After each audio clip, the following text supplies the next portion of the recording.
ইমাম হোসেন যুদ্ধের ময়দানে যাওয়ার জন্য রেডি হচ্ছেন বাবা, কিন্তু 7 বছরের সাকিনা, 7 বছরের সাকিনা বাপের সামনে এসে দাঁড়িয়ে গেল। আব্বা আপনি কোথায় যাবেন আব্বা? ইমাম হোসেন বলেছিলেন, বেটি রে,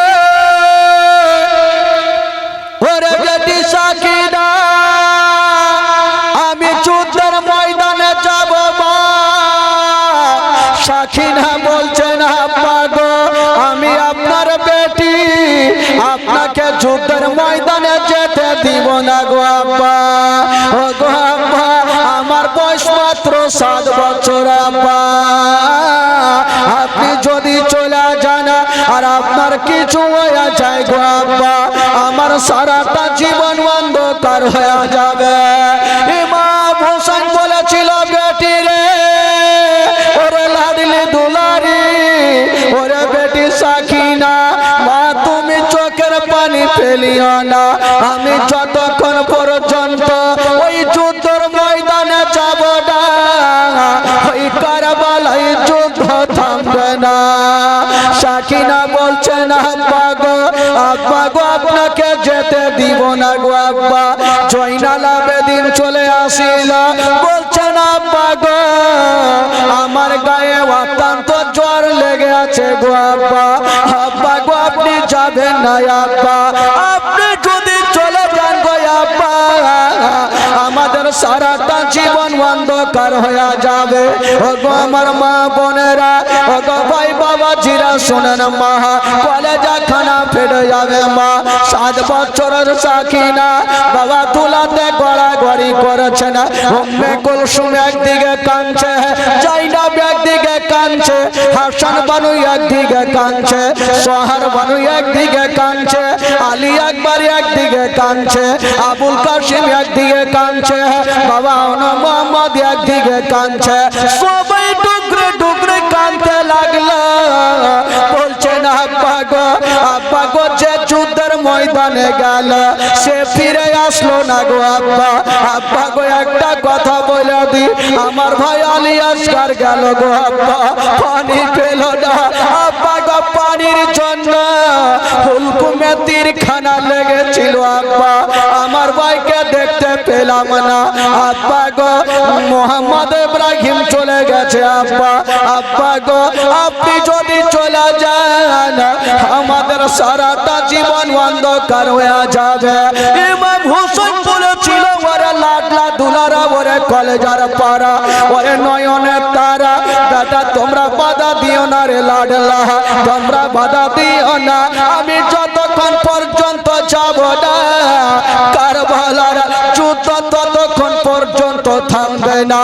10ই মুহররমের দিনে বাবা গো ইমাম হোসেন সবাইকে সান্ত্বনা দিচ্ছেন বন্ধুরা, কিন্তু 7 বছরের সাকিনা টুকরে টুকরে বাবা গো ধুলাতে লোটাইয়া কাঁদছে, উম্মে কুলসুম কাঁদছে। ইমাম হোসেন বেটি সাকিনাকে বুক কানে লাগায়া গালে মুখে চুমা দিচ্ছে না বাবা, একবার কপালে চুমা দিচ্ছে না, একবার গালে চুমা দিচ্ছে না, একবার মুখে চুমা দিচ্ছে না বাবা গো।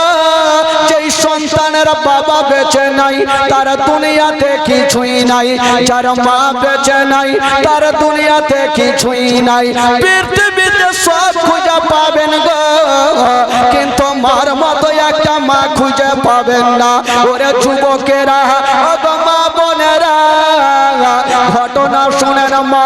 সাকিনা বলছেন, আব্বা গো, আব্বা গো, একটা কথা বলবো আব্বা। ইমাম হোসেন বলছেন, বেটি রে, আচ্ছা বলো রে মা, বলো তুমি আজকের দিনে কি বলবে বলো। বলছেন, আব্বা গো, আজকে আপনি যুদ্ধের ময়দানে যাবেন না আব্বা, আমার মন বলে দিল বলে জানি না আব্বা, আপনি যদি যুদ্ধের ময়দান থেকে ফিরে না আসেন আব্বা, আমাদের সারা জীবন অন্ধকার হয়ে যাবে। আব্বা আপনি যাবেন না। ইমাম হুসাইন সবাইকে সান্ত্বনা দিচ্ছেন, ভাই যারা মহরম খেলে, যারা লাঠি খেলে, তারা একটু ঘটনা শুনেন ভাই। মাগো, আজকে জীবনের শেষ রাত্রি মা, এমন কোন মা নাই যে তার চোখ দিয়ে পানি ঝরবে। ইমাম হুসাইন সবাইকে সান্ত্বনা দিয়ে বুঝাচ্ছেন ভাই, উনারই একটা বেটা যার নাম হচ্ছে আলী আকবর এসে বাপের সামনে দাঁড়িয়ে গেল। উনারই একটা বেটা 18 বছরের ছেলে যার নাম হচ্ছে আলী আকবর এসে বাপের সামনে দাঁড়িয়ে গেলেন। আব্বা, আব্বা গো আপনি কোথায় যাবেন আব্বা? আলী আকবর বলছেন, আব্বা আপনি কোথায় যাবেন? বলছেন, বেটারে আমি যাব যুদ্ধের ময়দানে। বলেছিলেন, আব্বা গো আমি থাকতে আপনাকে যুদ্ধের ময়দানে যেতে দিব না আব্বা, আমি বেঁচে থাকতে আপনাকে যুদ্ধের ময়দানে যেতে দিব না। ইমাম হুসাইন বলেছিল, না রে বেটা না, আমি তোমাকে যুদ্ধের ময়দানে যেতে দিব না বেটা। সুবহানাল্লাহ। কবি লিখেছেন ভাই, আলী আকবর বাপের কাছে পারমিশন চাইছে, আর ইমাম হুসাইন যুদ্ধের ময়দানে যাওয়ার জন্য পারমিশন দিচ্ছেন না। সুবহানাল্লাহ। আলী আকবর এসে বলেন ইমাম হুসাইনকে কারবালাতে যাব আব্বা, হুকুম দিতে হবে। জোরে বলুন, আরো জোরে। আলী আকবর এসে বলেন ইমাম হুসাইনকে কারবালাতে যাব আব্বা, হুকুম দিতে হবে।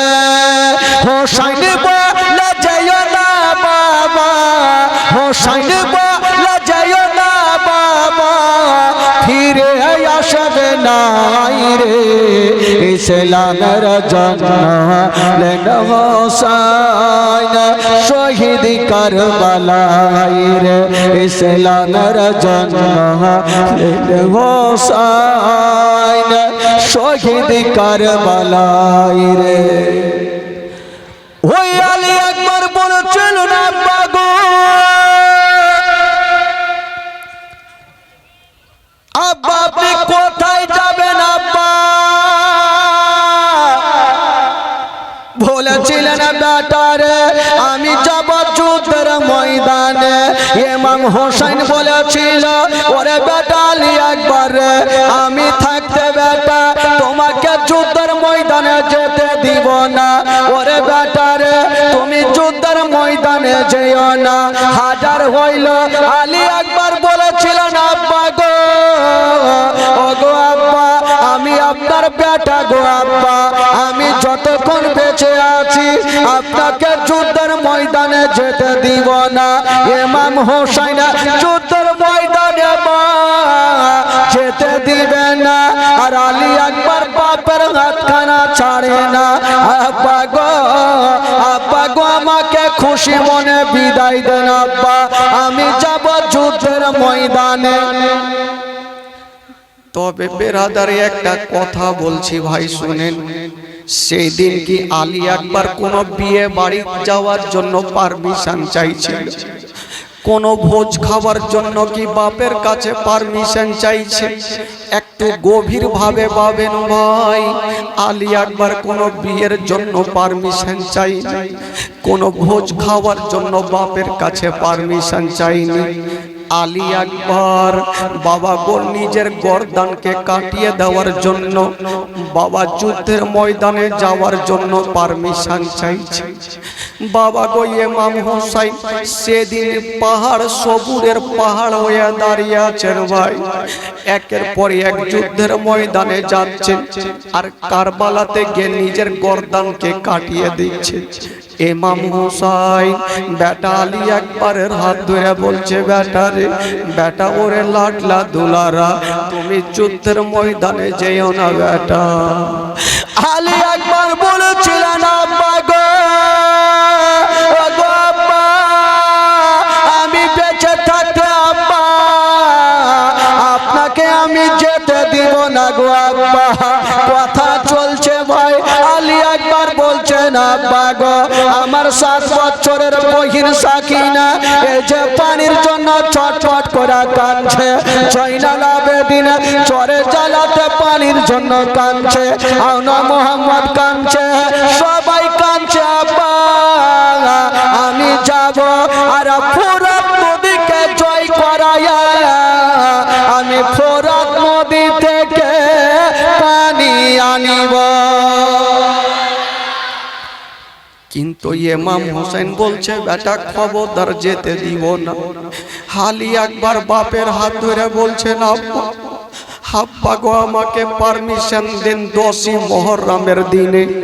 ইমাম হোসেন যখন বেটাকে পারমিশন দিচ্ছেন, বাবা আলী আকবর সুন্দর করে দুলহা সেজে গেল ভাই। সুন্দর করে দুলহা সুন্দর করে পোশাক পরে নিয়ে একখানা হাতে তরবারি নিয়েছে। বাবা কোন নবী বংশের ছেলে যুদ্ধের ময়দানে যাবে না। ওরে যুবকেরা একটু শুনেন ভাই, কলেজা খানা ফেটে যায়।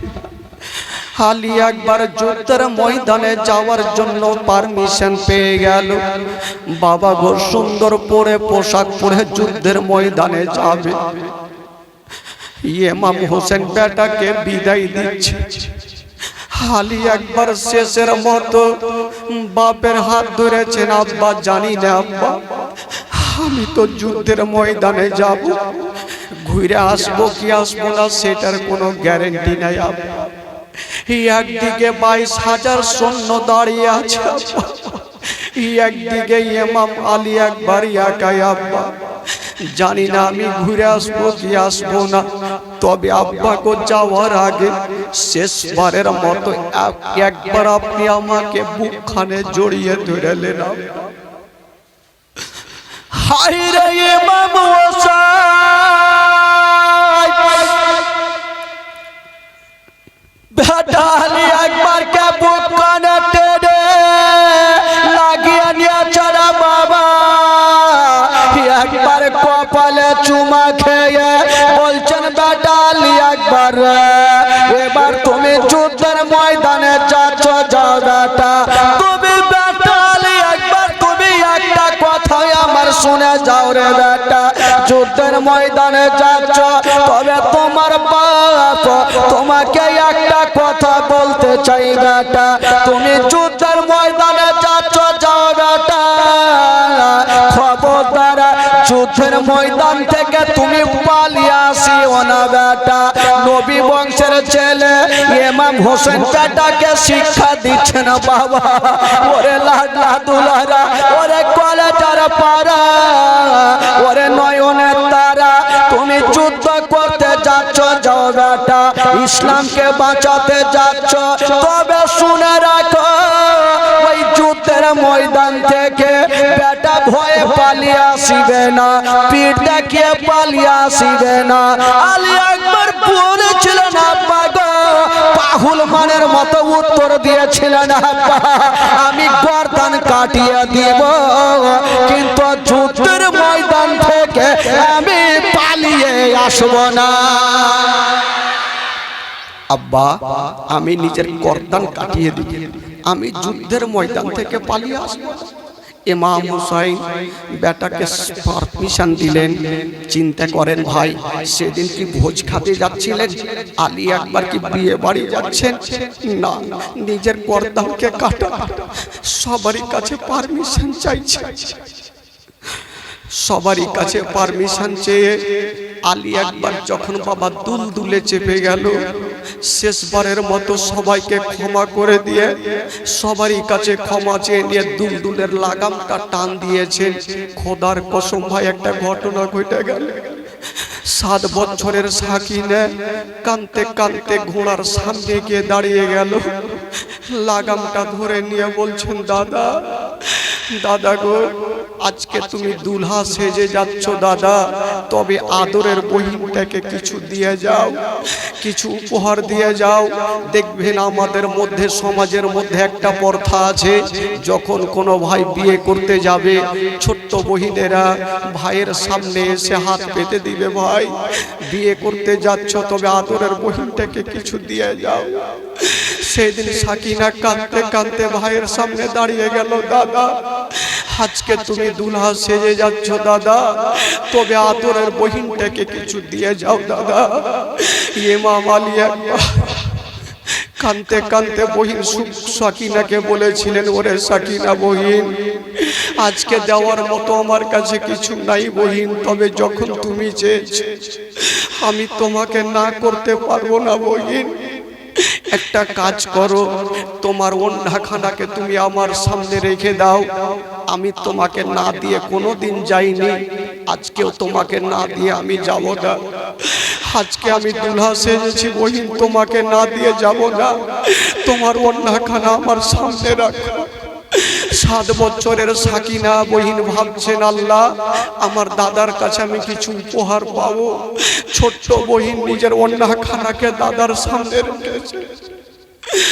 ইমাম আলী একবার টাকা দিলেন না, বাবাকে একটু মাথাটা নিচু করে চোখের 2 ফোঁটা পানি ওই সাকিনার কোছাতে দিয়ে দিল। আর বলছে, সাকিনারে আজকে আমাকে তোমাকে দেওয়ার মতন কিছু নাই। সাকিনা আজকে তোমাকে কিছু দেওয়ার মতো নাই বহিন। এই যে তোমাকে 2 ফোঁটা চোখের পানি দিলাম বহিন, এটাকে তুমি যত্ন করে রাখিও। আর আজকে তোমাকে দেওয়ার মতন আমার কিছুই নাই। ইমাম আলী একবার যখন বাবা গো 2 ফোঁটা সাকিনার কোছাতে জল দিয়েছেন, চোখের পানি দিয়েছেন, সাকিনা কোছাটাকে ছোট্ট বহিন এইভাবে সামনে নিয়ে খিমার মধ্যে গিয়ে ডুকরে ডুকরে কাঁদতে লাগলো।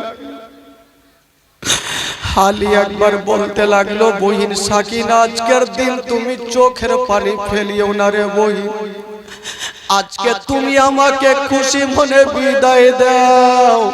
জানি না আমি ঘুরে আসবো কি আসবো না বহিন, তবে আজকের দিনে তুমি আমাকে চোখের পানি আমার সামনে ফেলিও না। হায় রে সাকিনা, বাবা গো আচল কানাকে কোচা কানাকে সামনে নিয়ে যেন ঘরের মধ্যে কাঁদছে না, খিমার মধ্যে যারা যার হয়ে কাঁদতে লাগলো। ভাই ইমাম আলী একবার যেন বাবা দুলদুলের লাগামটা টেনে দিয়েছে না, সবাইকে ক্ষমা করে দিয়া সবারই কাছে ক্ষমা চেয়ে নিয়া বলছেন, সাকিনা রে, ওরে বহির সাকিনা, তুমি চোখের পানি ফেলিও না। আমি আজকে যাব আর যুদ্ধ করে তোমার জন্য পানি নিয়ে আসিব। হাইরে সাকিনা একদিকে কাঁদতে থাকলো, উম্মে কুলসুম কাঁদতে থাকলো, জাইনাব কাঁদতে থাকলো, বাবা গো ওই আনু মোহাম্মদ কাঁদতে থাকলো, জয়নাল আবেদিন কাঁদতে থাকলো। ইমাম আলী একবার বাবা গো লাগাম খানা টেনে দিয়েছে না, যেমনই টেনেছে না ওই দুলদুল যেন চলতে লাগলো। একটু দূর আগিয়ে গিয়েছে না বাবা, ইমাম আলী একবার বলছে, দুলদুল রে আরে চলতে হবে না, একটু দাঁড়িয়ে যাও। বাবা দুলদুল দাঁড়িয়ে গেল। ইমাম আলী একবার বাবা সেই জায়গাতে কেন দাঁড়াতে বললেন, মা গো শুনেন মা, কলেজা খানা ফেটে যাবে। ইমাম আলী একবার বাবা যেমন ইশারা করেছেন, দুলদুল দাঁড়িয়ে গেল। ইমাম আলী একবার বাবার ইশারা করেছেন, দুলদুল দাঁড়িয়ে গেল। ইমাম আলী একবার বাবা গো ওই মদিনার দিকে মুখটা করে নিয়ে যেন বাবা ডুকরে ডুকরে কাঁদতেন। পিছন থেকে ইমাম হোসেন বলছেন, বেটা আলী আকবর, তোমাকে যুদ্ধের ময়দানে পাঠালাম বেটা, তুমি কি ভয় পেয়ে গেলে? তুমি কেন সেখানে কাঁদছো, কেন যুদ্ধের ময়দানে যাচ্ছ না? আলী একবার বলেছিলেন, আব্বা গো আমি যুদ্ধের ময়দানে যাওয়ার জন্য ভয় করি না আব্বা, আজকে আমি মদিনার দিকে মুখটা করে কেন দাঁড়িয়েছি আব্বা, একটা কথা মনে পড়ে গেল। বলছে, কি কথা বেটা? ইমাম আলী একবার বলছেন, আব্বা যখন আমি মদিনা থেকে আসছিলাম আব্বা, আমার 11 বছরের বহিন শুক্রা খাতুন আমার হাত ধরে কাঁদছিল। আমি সেদিন বলেছিলাম, বহিন শুক্রা রে, তোমাকে কাঁদতে হবে না, আমি কথা দিলাম কয়েকদিন পর আমি তোমাকে নিয়ে যাব দায়িত্ব করে। আব্বা গো, আমি আমার শুক্রা বহিনের আমি কথাতে মানতে পারলাম না, আমার বহিনের কথাতে আমি পূরণ করতে পারলাম না, তার জন্য আমি মদিনার দিকে মুখটাকে করে নিয়ে আমার শুক্রা বহিনের কাছে আমি ক্ষমা চেয়ে নিচ্ছি।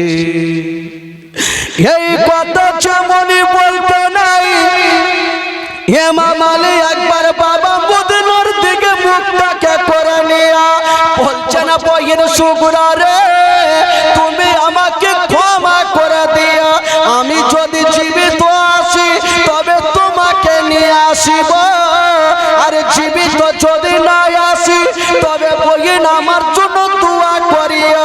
এই কথা বলে দিয়া ইমাম আলী একবার বাবা দুলদুল খানাকে টেনে দিয়েছেন। যেমনই টানা যুদ্ধের ময়দানে পাহুল মারের মতন পৌঁছে গেল। একদিকে 22,000 সৈন্য, একদিকে ইমাম আলী আকবর একাই। বলুন তো ভাই, একদিকে যদি 22,000 সৈন্য থাকে, একদিকে যদি একাই থাকে, বলুন তো দেখতে কত ভয়ঙ্কর লাগবে।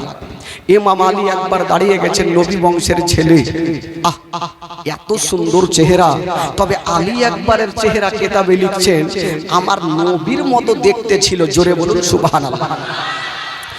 আমার নবীর মতো দেখতে ছিল আলী আকবরের চেহারা।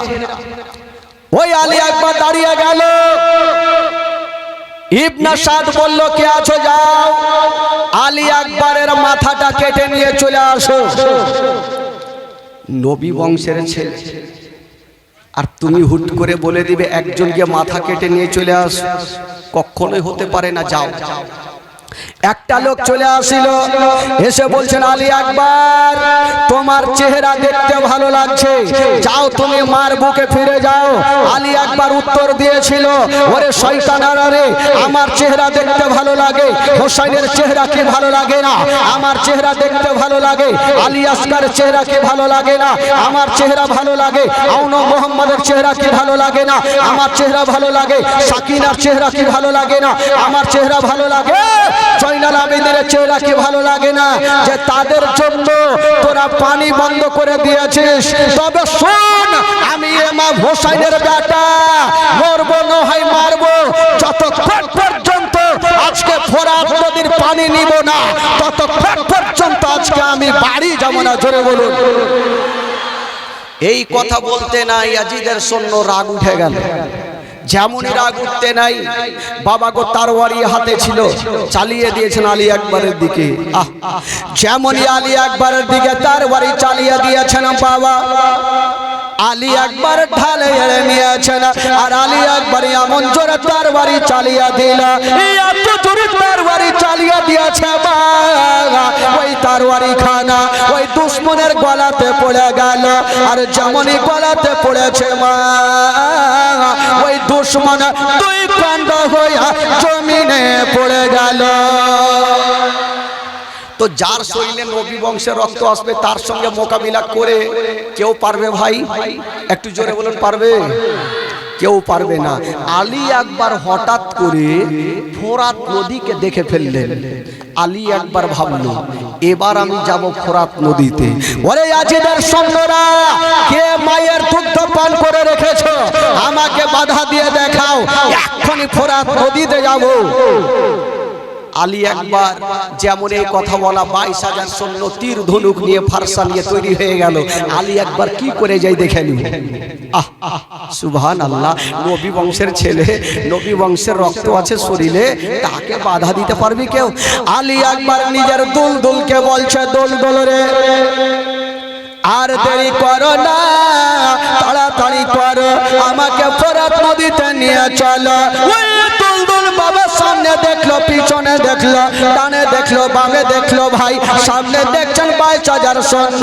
বাবা গো, এত জোরে চলতে লেগেছে বাবা, 22,000 সৈন্যর বুকের ওপর দিয়া চিড়তে ফাড়তে গিয়া বাবা ওই ফোরাত নদীতে নেমে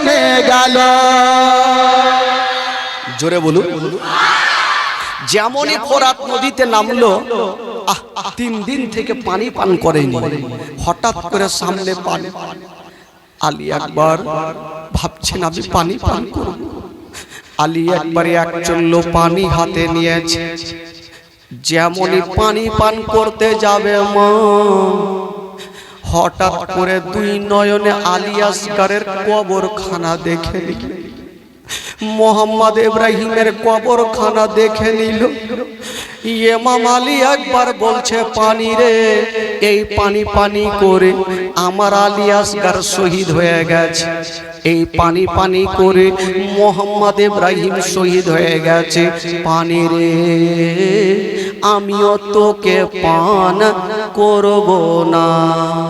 ফোরাত নদীর পানি বাবা আবার নদীতে ফেলে দিয়া বলছে দুলদুল রে, তাড়াতাড়ি করে আমাকে যুদ্ধের ময়দানে নিয়ে চলো। এবার ইমাম আলী আকবর বাবা দুলদুলে চেপে গেল, যেমনই নদী থেকে উঠেছে বাবা যুদ্ধ শুরু হয়ে গেল। একদিকে 22,000 সৈন্য, একদিকে ইমাম আলী আকবর একাই। বাবা যুদ্ধ শুরু হয়ে গেল। ইমাম আলী আকবরের হাতে তরবারি কানা ছিল, বাবা কাছে লাগিয়ে দিল, ডান দিকে চালিয়ে দেয়, 2-4টা কেটে জাহান্নামে পড়ে যায়। বাম দিকে চালিয়ে দেয়, 2-4টা কেটে জাহান্নামে পড়ে যায়। যুবকেরা, ও গো আমার মা বোনেরা, বাবা গো কথাই বলে, মারলে মার খেতে হয়। বাবা গো এত জোরে তরবারি চালিয়ে দিচ্ছেন ভাই, যার শরীরে নবী বংশের রক্ত আছে গো, তার সঙ্গে মোকাবিলা করে কেউই টিকতে পারে না। যার শরীরে নবী বংশের রক্ত, তার সঙ্গে মোকাবিলা করে কেউ টিকতে পারে না বাবা গো। কিন্তু কথাই বলে, মারলে মার খেতে হয়। এক দুশ্মন দুরাচার মা গো, একখানা যেন বল্লম চালিয়ে দিয়েছেন আলী আকবরকে নিশানা করে। যেমনই বল্লম খানা চালিয়েছে ওই বল্লম খানা এসে লাগবি তো লাগ, আলী আকবরের হাতে লাগলো না, পায়ে লাগলো না, বল্লম খানা মাথায় লাগলো না। ওই বল্লম খানা এসে বাবা গো ওই আলী আকবরের বাবা ওই চোখের মনিতে ঢুকে গেল। যেমন চোখের মনিতে বল্লম ঢুকে গেছে ভাই, আলী আকবর আর দুলদুলে থাকতে পারলেন না, জমিনে পড়ে গেল। যেমনই জমিনে পড়েছে ওই আলী আকবরের দুলদুল যেন চতুর্দিকে ঘুরতে লাগলো। আমার মালিক পড়ে গেল, আমার মালিককে আমি নিয়ে যাব কেমন করে? ও যুবক বন্ধুরা, ও গো সোনা মানিকেরা, একটা দুলদুল পর্যন্ত আলী আকবরকে চিনতে পারে, কিন্তু ইয়াজিদের সৈন্যরা চিনতে পারে না বাবা গো। একটা দুলদুল পর্যন্ত ইমাম হোসেনকে চিনতে পারে, কিন্তু ইয়াজিদের সৈন্যরা চিনতে পারে না। ও যুবকেরা, ও গো আমার মা বোনেরা, যার চেহারা আমার নবীর মতো দেখতে ছিল, ওই দুশ্মনেরা বাবা গো যেমনই আলী আকবর বাবা গো চোখে বল্লম খানা লাগা, আলী আকবর যেন জমিনে পড়ে গেল। আরে যেমন জমিনে পড়ে গেছে বাবা গো ইমাম আলী আকবরকে 10-12 জন লোক এসে বাবা চতুর্দিক দিয়ে ঘেরে নিল। সুবহানাল্লাহ।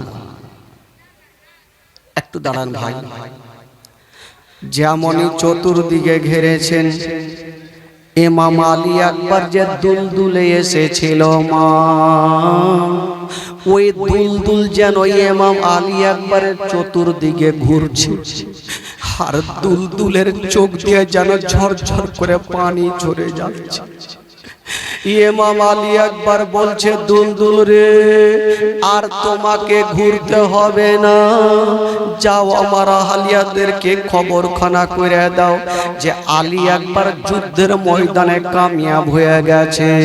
বাবা গো, দুলদুল ঘুরতে আছে আর আলী একবারের জুবান থেকে একটা কথা বের হচ্ছে, যাও রে দুলদুল কইও রে খবর আমার মা জননী আর কান্দে না, যাও রে দুলদুল দিও রে খবর আমার মা জননী আর কান্দে না, মনের দুঃখ মনে রইল দুলদুল, মনের দুঃখ মনে রইল, মদিনা যাওয়া হলো না।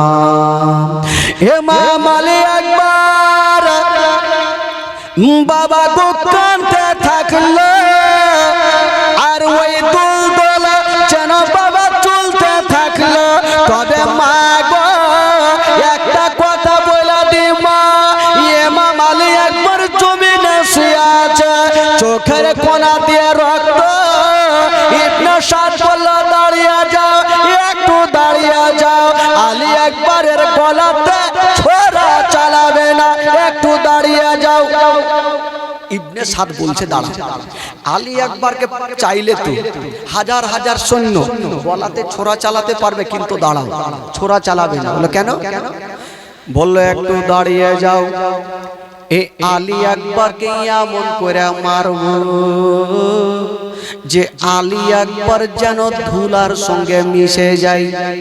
কারণ নবীর মতো দেখতে ছিল ভাই, আমার নবীর নিশানিকে মিটিয়ে দেওয়ার জন্য বলছে এক কাজ করো, আলী আকবরকে এমন করে মারবো আলী আকবরের চেহারা তার মা যেন চিনতে না পারে, তার বাবা যেন চিনতে না পারে, তার বহিন যেন চিনতে না পারে, সাকিনা যেন ভাইকে চিনতে না পারে, জয়নাল আবেদিন যেন ভাইকে চিনতে না পারে। ওই আলী আকবর এমন করে মারবো গো, আলী আকবরের লাশ কাটা তার মা যেন দেখতে না পাই, কেমন করে মেরেছিল। ইবনে সাদ বলল দাঁড়িয়ে যা, ইমাম আলী আকবরের গলাতে ছোরা চালাতে হবে না। বলছে কি করব? বলছে একটা কাজ করো, 22,000 সৈন্য, 22,000 ঘোড়া আলী আকবরের চেহারাতে দড়িয়ে দাও। একটা লোকের ওপরে যখন 22,000 ঘোড়া দৌড়াবে, বলুন তো ভাই তার চেহারা কেমন করে চিনা যাবে? ও যুবকেরা, ও গো আমার মা বোনেরা, ইমাম আলী আকবর পড়েছিল, অর্ডার হয়ে গেল আলী আকবরের চেহারা, আলী আকবরের লাশখানা তার মাকে দেখতে দিব না, আলী আসগরের লাশখানা তার বাপকে দেখতে দিব না, তার বহিনকে দেখতে দিব না। একটা কাজ করো, 22,000 ঘোড়া আলী আকবরের চেহারাতে চালিয়ে দাও। বাবা গো, আলী আকবরের লাশকে দেখতে পারবে না। অর্ডার দিয়ে দিল, যেমনই অর্ডার দিয়েছে আলী আকবর পড়ে আছে, বাবা চিত হয়ে আলী আকবর শুয়ে আছে, যেমন শুয়েছিল মা গো, অর্ডার হয়ে গেল। 22,000 ইয়াজিদের সৈন্যরা ঘোড়া চালাতে লাগলো, এত জোরে ঘোড়া চালাইবা আলী আসগরের মাথায় ঘোড়ার পা, মগজগুলা বেরিয়ে একদিকে চলে গেল, হাতে ঘোড়ার পা, হাতটা টুকরো হয়ে একদিকে চলে গেল, পেটে পা পড়েছে, নাড়ি ভুঁড়ি বেরিয়ে একদিকে চলে গেছে। বাবা গো, আর কি বলে চোখে পা পড়েছে, চোখটা বেরিয়ে একদিকে চলে গেছে। ও যুবকেরা, ও গো মা বোনেরা আমার, ইমাম আলী আকবর শুয়েছিল, 22,000 ঘোড়া দৌড়িয়েছে ভাই। আলী আকবরের চিনি চানি মিটিয়ে দিচ্ছে, আলী আসগরকে দেখা যায় না। যখন আলী আসগরকে দেখা যায় না, বাবা গো ইমাম হোসেন যেন দৌড়াতে আরম্ভ করলো। দেখি আমার বেটা আলী আসগরের কি, আলী আকবরের কি হলো। যেমন ইমাম হোসেন যুদ্ধের ময়দানে আসছেন বাবা, আলী আকবরকে দেখা যায় না। আলী আকবর কোথায় গেল? চতুর্দিকে তাকিয়ে দেখে বা আলী আকবরকে দেখা যায় না। একটু দূরে তাকিয়ে দেখে একখানা হাতের মাংস, কাটা মাংস পড়ে আছে। ওই কাটা মাংস খানা নিয়ে একটা জায়গাতে জমা করলো। একটা চোখ একদিকে পড়ে আছে, ওই চোখটাকে একটা জায়গাতে জমা করলো। পা কেটে পড়ে আছে, পা গুলাকে জায়গাতে জমা করলো। যুবকেরা, ও গো আমার সোনা মানিকেরা, আলী আকবরের যত কাটা মাংসগুলা ছিল সব একটা জায়গাতে জমা করে নিয়ে বাবা গো ইমাম হোসেন চোখের পানি ফেললেন না। সবুরের পাহাড় হয়ে আছে, এক পা দুই পা করে ওই কাটা মাংসগুলাকে নিয়ে বাবা খিমার মধ্যে চলে গেছে। আবার একটু আমার কাছে আসো। বলছেন স্বামী গো আমার, ও গো আমার মাথার তাজ, আমার বেটা আলী আকবরকে কোথায় রেখে আসলেন? বলছেন বিবি আমার, তোমার আঁচল খানা ধরো, তোমার বেটাকে আমি তোমাকে জমা দিব। বিবি সাহেবা যেমনই আঁচল খানা ধরেছেন বাবা ইমাম আলী আকবর, বাবা গো ইমাম হোসেন আলী আকবরের কি বলে কাটা মাংসগুলা বিবির কোঁচাতে দিয়ে দিয়েছেন। যেমন দিয়েছে এমন কোন মা নেই যে সন্তানের অবস্থা দেখতে পারে, এমন কোন বাপ নেই সন্তানের এই অবস্থা দেখতে পারে। ইমাম আলী কি বলে আলী আকবরের মা বেটার কাটা মাংসগুলাকে নিয়ে বাবা গো হাতখানাকে টেনে বুকে লাগিয়েছে, পায়ের অংশখানাকে বুকে লাগিয়েছে। বলছেন স্বামী গো কোন আমার দুশ্মনেরা ছিল আমার আলী আসগরের চেহারাতে ঘোড়া দৌড়িয়ে দিয়েছে, তাদের দিলে কি ময়া হইল না? ময়া হইল না।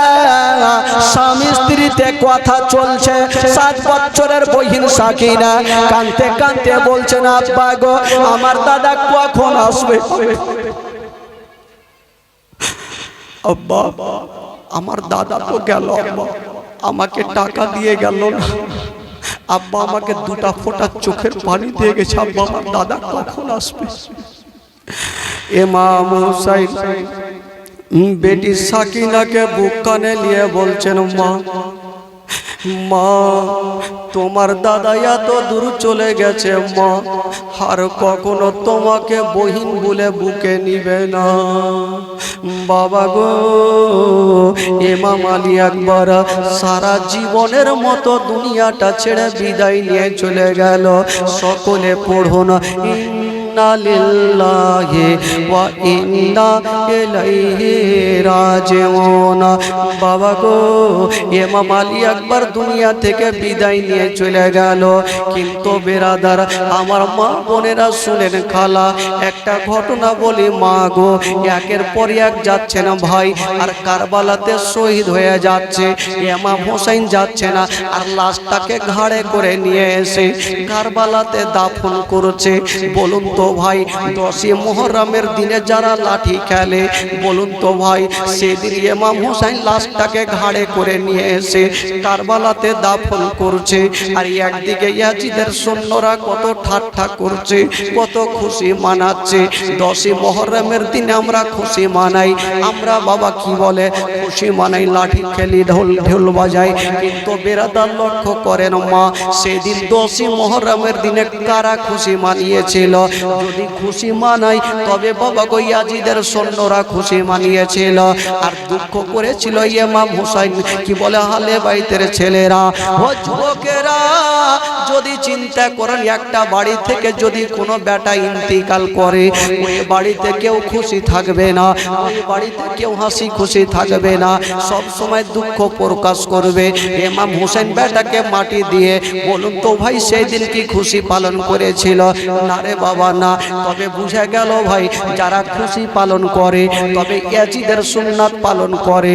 যুবকেরা ও আমার মা ইমাম হোসেন বাচ্চা বাচ্চা ছেলেদের লাশ কানাকে কি বলে ঘাড়ে করে নিয়ে যেন মাটি দিয়ে দিল।